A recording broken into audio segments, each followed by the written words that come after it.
Olá, queridos alunos, bem-vindos para mais um encontro da disciplina de Direito Constitucional. Hoje nós vamos falar sobre um conteúdo introdutório, mas muito importante, que é o tema Constituição, de fato, né?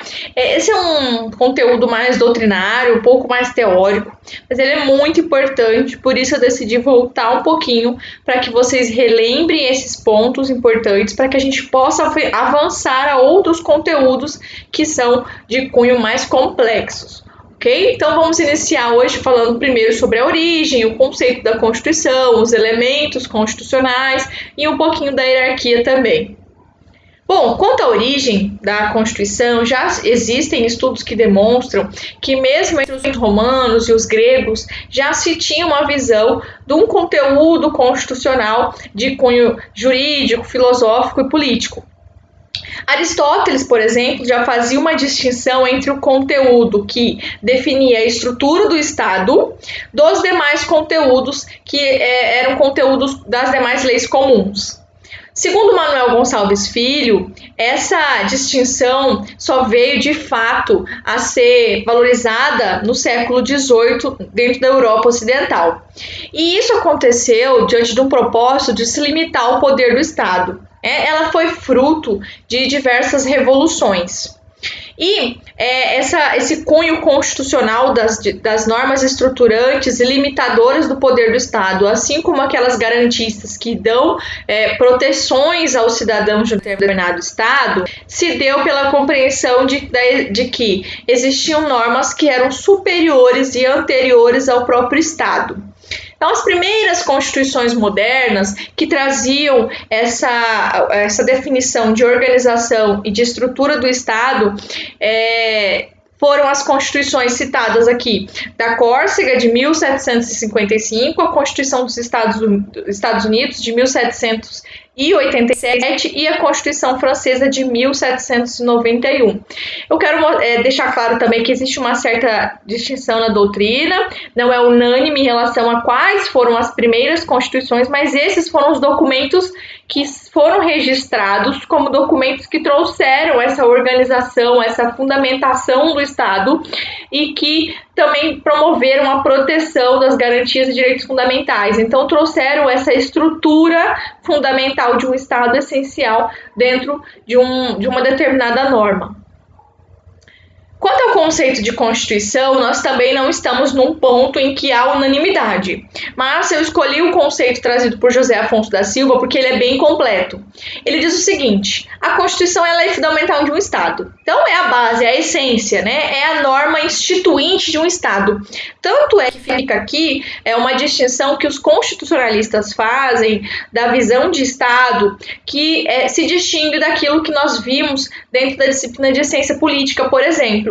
Lá o Estado já existia desde os seus primórdios em estruturas distintas. Aqui, para os constitucionalistas, a Constituição é o documento fundante. Então, é o documento que dá origem a um Estado. A Constituição, então, ela traz a organização dos elementos essenciais deste Estado. Um sistema de normas jurídicas, escrita ou costumeira. Então, a norma jurídica pode ser tanto escrita quanto ser costumeira, como, por exemplo, é a Constituição da Inglaterra. Ela não está fixada através de códigos escritos, que regula a forma de Estado, a forma do seu governo, o modelo de aquisição e o exercício do poder, por quem ele será exercido, o estabelecimento também dos órgãos desse Estado, os limites da atuação desse Estado, os direitos fundamentais do homem e as respectivas garantias. Esses conteúdos são os conteúdos chamados de conteúdos materialmente constitucionais. Por quê? Porque tem matéria constitucional, porque são conteúdos que são essenciais a uma Constituição.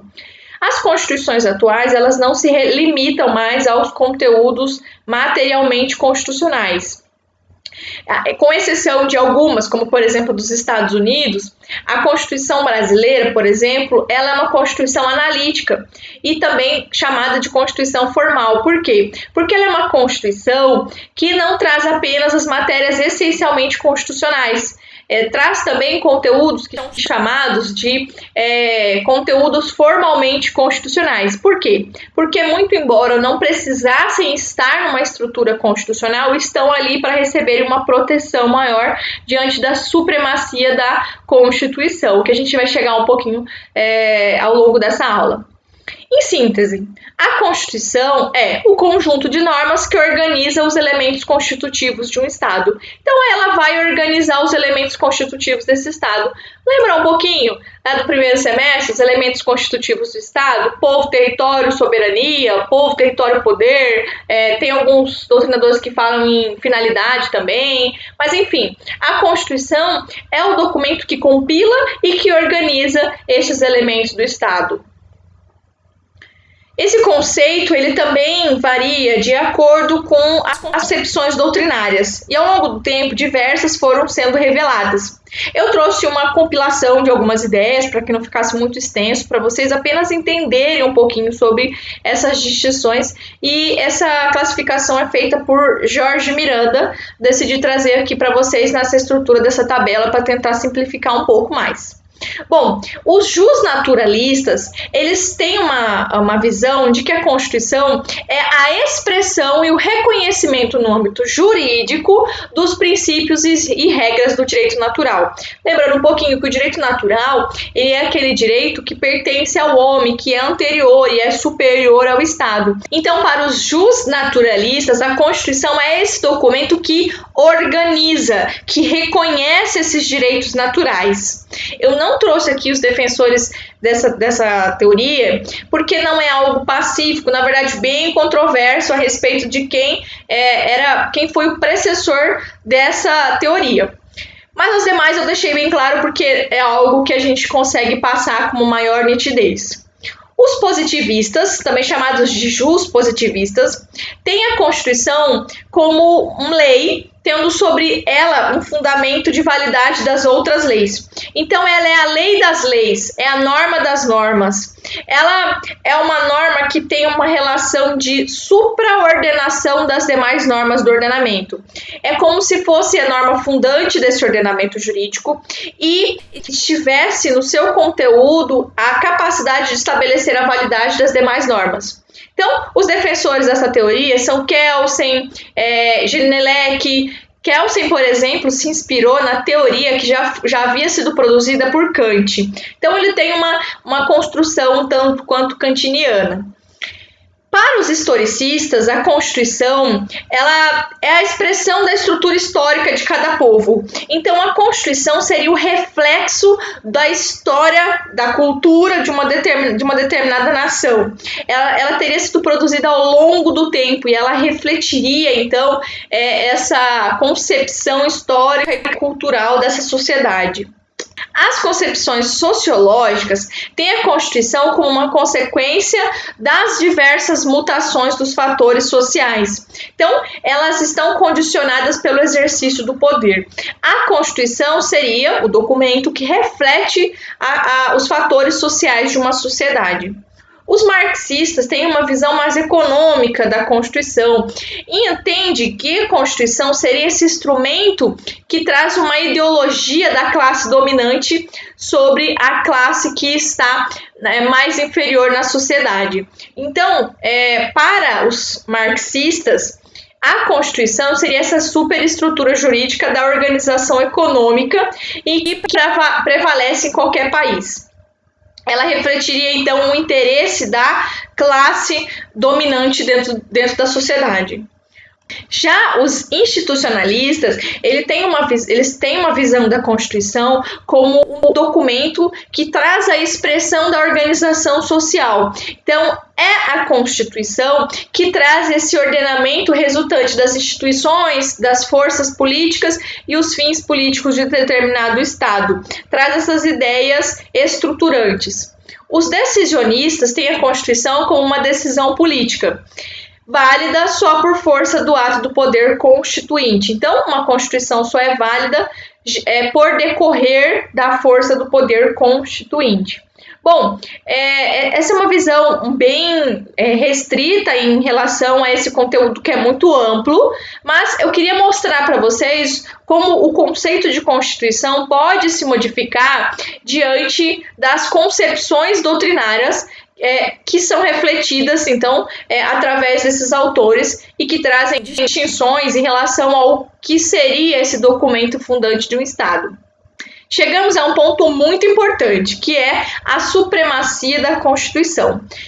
Eu destaquei aqui que ela parte do modelo norte-americano, porque foi através desse modelo que se demonstrou essa supremacia da Constituição. Não são só todos os estados, nem todas as constituições que são protegidas pelo princípio da supremacia constitucional. Há necessidade de que, primeiro, essa Constituição possua uma alterabilidade rígida, ou seja, que ela seja uma Constituição com um processo de alteração mais rigoroso do que o processo de alteração das normas infraconstitucionais. Então, somente constituições rígidas são constituições que são passíveis aí de serem consideradas superiores. Essa supremacia da Constituição, ela conduz necessariamente essa superioridade hierárquica normativa da Constituição, tanto em hierarquia quanto em relação à normatividade. E eu aponto aqui algumas consequências que são trazidas por Canutilho diante da supremacia da Constituição. Primeiro, as normas da Constituição, elas constituem uma lex superior, que recolhe o fundamento de validade em si própria. Então, a Constituição é por si só o seu fundamento de validade. Segundo, as normas da Constituição são normas de normas, por isso chamadas de norma das normas, né? Lei maior, afirmando-se como uma fonte de produção jurídica das outras normas. A nossa Constituição brasileira, por exemplo, no artigo 59, ela traz a forma e o processo de elaboração de normas legais. Então, as demais normas infraconstitucionais, elas retiram o seu fundamento de validade da Constituição Federal. E a Constituição é a fonte, então, é a fonte de onde se extrai o processo de produção destas normas.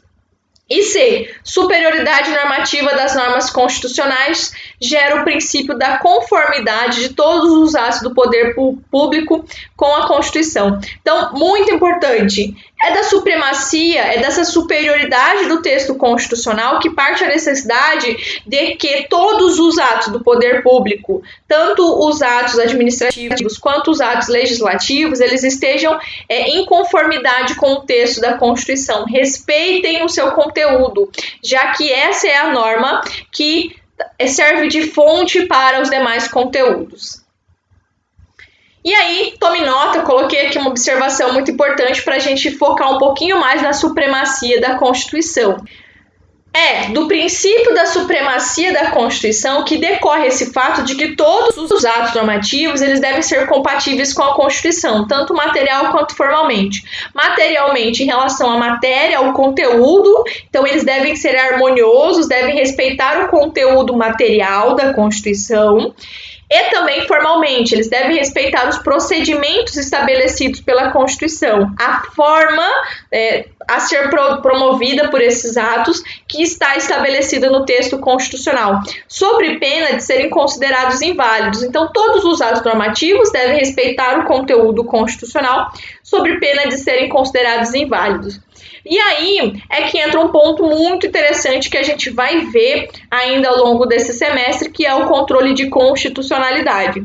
O controle de constitucionalidade é uma ferramenta empregada para manter a garantia da supremacia constitucional, para manter essa conformidade do ordenamento com o texto previsto na Constituição.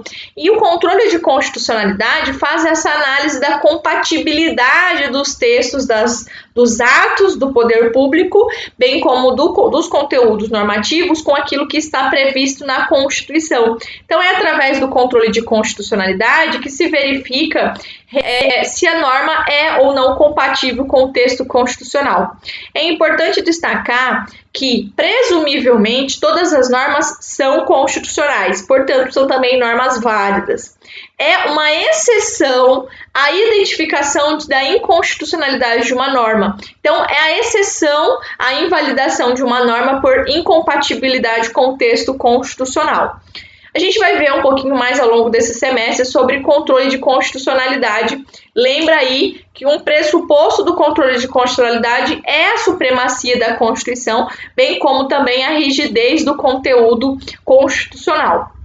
A supremacia da Constituição, a hierarquia normativa do texto constitucional sobre as demais leis só se verifica em países que se tem Constituição rígida. Portanto, não são todos os países em que se tem essa supremacia da Constituição. Por exemplo, aqueles países que se tem uma Constituição semiflexível ou flexível, não se tem a garantia da supremacia, a superioridade do texto constitucional. Então, são aquelas constituições que não têm um processo de alteração mais rigoroso da Constituição em relação às demais normas. A gente fala sobre isso na aula sobre classificação das constituições. O modelo brasileiro é um modelo rígido, então a nossa Constituição é uma Constituição que possui supremacia. Por quê? O seu processo de alteração é mais rigoroso do que o processo de alteração das demais normas infraconstitucionais. Modificar a Constituição é mais penoso, né? Lembrando um pouquinho de processo legislativo das emendas constitucionais, nós temos, para a modificação, para a promoção de uma emenda à Constituição, um quórum qualificado de 3/5 nas duas casas em 2 turnos de votação. Então, não é um processo simples, como, por exemplo, produzir uma lei ordinária, uma lei complementar, que requer um quórum mais simples do que o quórum de alteração do texto constitucional. Os elementos das constituições, essa classificação de José Afonso da Silva, eu achei ela bem completa, por isso eu decidi trazer.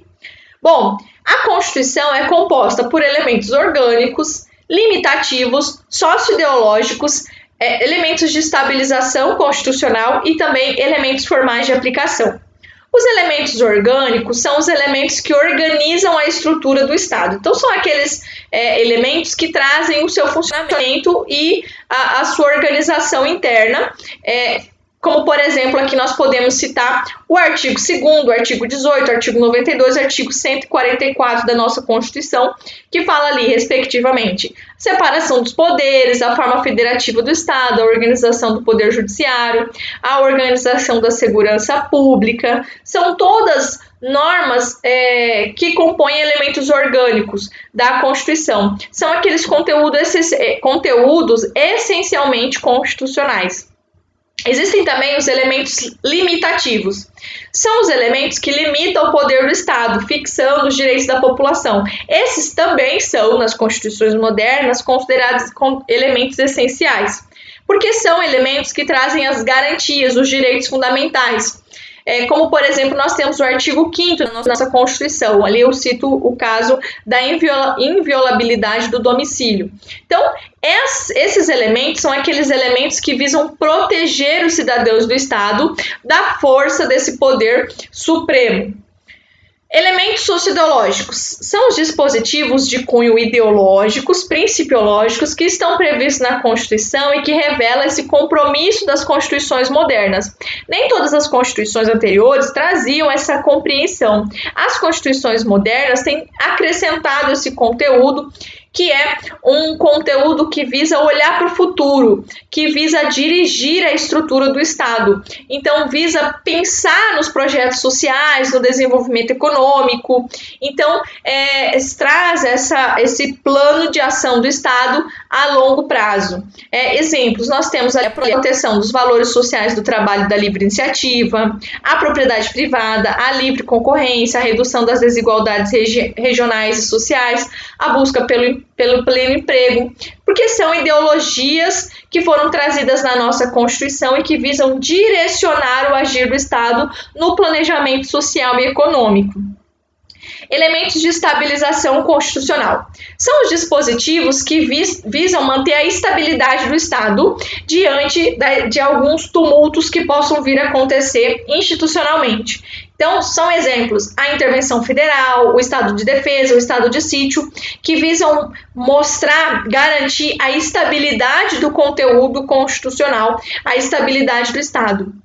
Elementos formais de aplicabilidade são aqueles elementos que visam fazer com que o conteúdo constitucional seja efetivamente aplicado, que eles não se tornem apenas um texto trazido em uma folha de papel, mas que se tornem de fato normas a serem aplicadas dentro da estrutura do Estado. Então, são os dispositivos constitucionais que auxiliam na aplicação de todas as outras normas constituintes. São dispositivos que ajudam na aplicação de outros artigos. Então, por exemplo, nós temos o artigo 5º, parágrafo 1º da Constituição Federal, que diz: as normas definidoras dos direitos e garantias fundamentais têm aplicação imediata. Então, muito embora nós não tenhamos, talvez, uma complementação desse texto, o Poder Judiciário deve aplicá-lo desde já, deve promover essas garantias, esses direitos fundamentais, assim como o Poder Executivo, o Poder Legislativo também. Dá essa eficácia imediata para o conteúdo das normas constitucionais. Bom, quanto à estrutura da Constituição, ela é distribuída basicamente em 3 partes. A primeira parte é o preâmbulo. O preâmbulo já foi definido pelo STF, não tem força normativa, então não passa por controle de constitucionalidade, também não é passível de emenda à Constituição. Ela é uma espécie de carta de intenções do poder constituinte originário. Então traz as intenções, a vontade do constituinte originário ao elaborar a Constituição Federal. Através da ADI ali, 2076, o STF compreendeu que não tem força normativa.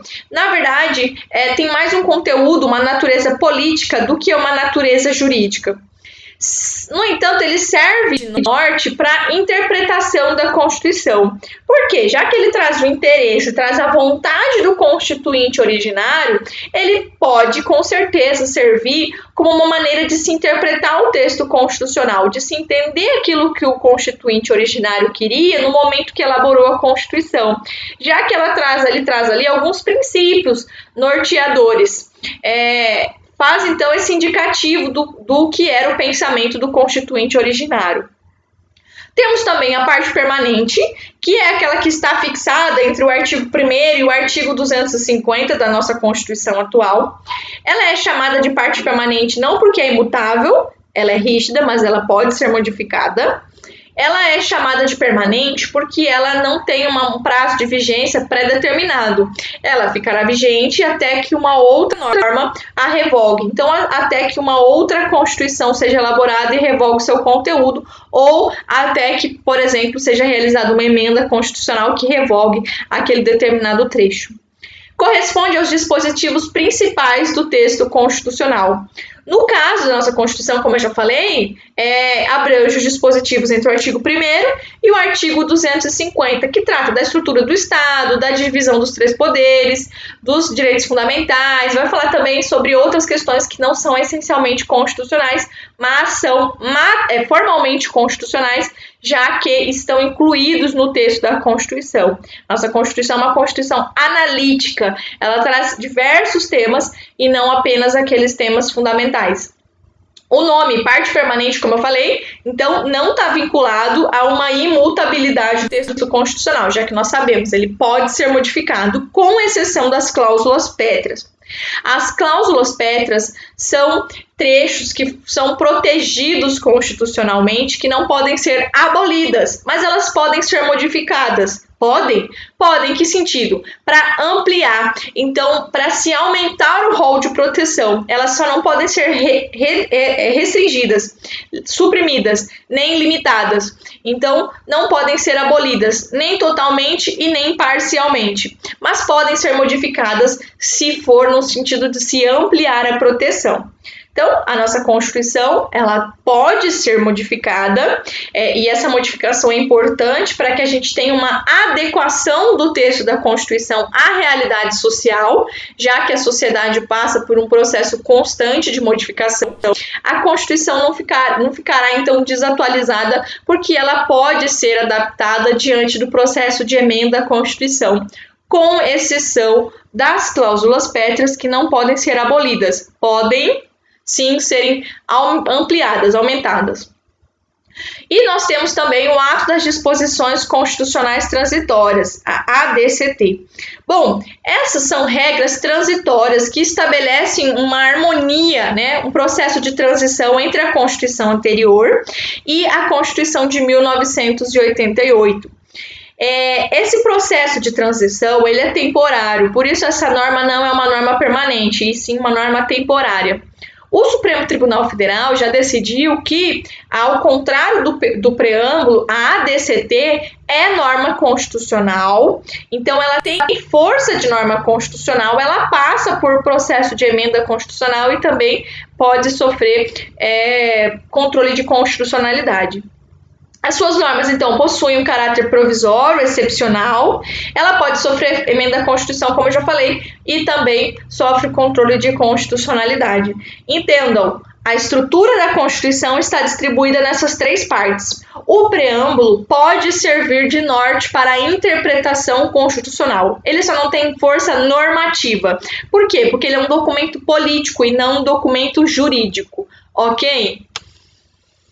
Bom, já que nós estávamos falando sobre a estrutura da Constituição, é muito importante falar sobre o bloco de constitucionalidade. Por quê? A concepção atual, principalmente a concepção do STF, em relação à teoria da hierarquia das fontes, ela sofreu algumas alterações.